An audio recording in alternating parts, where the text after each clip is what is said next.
chaos? I think the whole Middle East is looking for reform and dignity, jobs, economy. We know Syria's 32% poverty rate. It's got all the problems Egypt and Tunisia have, and Syrians are concerned about it. And they're going to demand. Now, unfortunately, foreign policy comes into that equation. Can Syria be democratic? Syria's got 1 million Iraqi refugees, and it's got 500,000 Palestinian refugees, 300,000 Golani refugees. Almost 1 out of every 12 Syrians is a refugee. That has been caused in part by America, right, and American support. Now, that doesn't mean that they're not going to want jobs and everything, but it means that the regime is protected to a certain degree by this foreign policy issue, by the caving in of Iraq. Of course, they've watched Lebanon in a civil war. Syria is a multi-ethnic, multi-religious society. They know what regime change gone bad leads to, which is much worse than they have today. Assad plays on stability and aman wal istiqrar. And that's his big legitimizing factor. The Arab-Israeli conflict is not as a legitimizing factor. It's stability, because people are frightened in the region of civil war and chaos like Lebanon has had, Iraq's had, the Palestinians are having right now. So that's what he offers Syria. Now, of course, Syrians are getting tired of that. But on the other hand, if there is stability in the region, if America can promote stability through a peace agreement, through hopefully getting Iraq's situation, well, just leaving it alone, I guess, for a little bit, that is going to mean, I think, increasing demands for democracy within Syria. The less Syrians are frightened of civil war and chaos, and they look at the Egyptian example, and I think the Egyptian example is extraordinarily important for the entire Middle East, because I was astounded, being a Syrianist, where I don't, you see all these ethnic divisions. In Egypt, people acted as a nation, where they all came together, from rich and poor and women to men and everything else, and they refused to be provoked to violence by the regime, which was an extraordinary demonstration of national unity, which doesn't perhaps exist in Syria in the same way. But Syrians would like to have. And I think if the Egyptian example works, and if there's greater stability that grows in the region, in Lebanon, Iraq, so forth, amongst the Palestinians, and if America can promote that stability, not by undermining and financing the opposition so they can take down the regime, but by solving the problems that America can actually solve, which is international law, the borders, and things that America helped to create, the problems that America helped to create. If they can just do those things, which are the things that America can actually do, not regime change, which it does very badly, that would be the best for democracy in the region in the long run.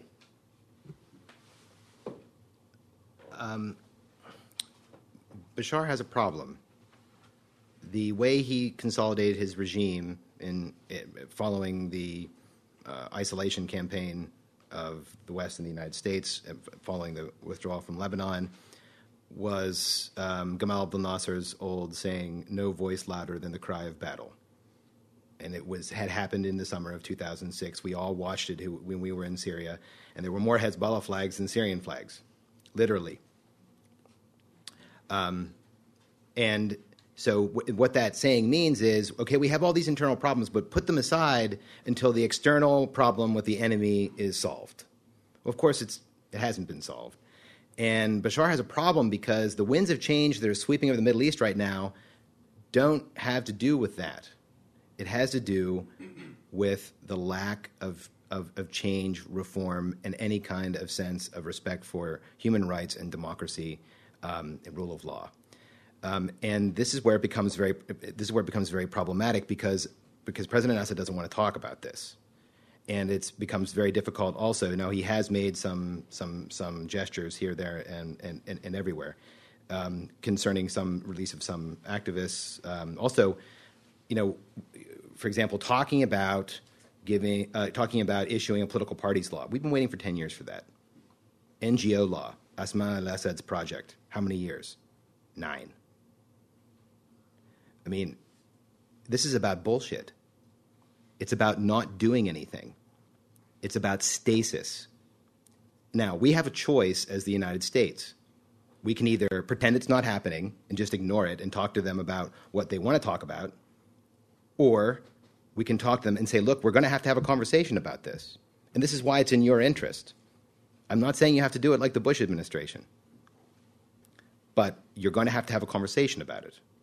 And because, as I said, I can't see Bashar signing a peace agreement with Israel and then being able to plug his corrupt system into our system to get all the goodies. The Iranians just bring over money in bags or give them oil or gasoline or diesel fuel. Okay? It's just transferred.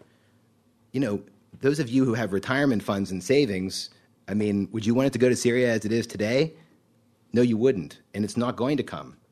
Even bilateral aid will not be enough. As we know from past experience between signing peace agreements between Israel and Egypt and Israel and Jordan, it's not just the couple $1 billion a year in bilateral aid. It's the package. And that's what Bashar says he wants.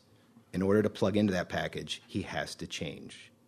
And that's why he's very nervous, because the minority system around my dealings in Syria and around the regime were such that I think they would have a very hard time changing that system.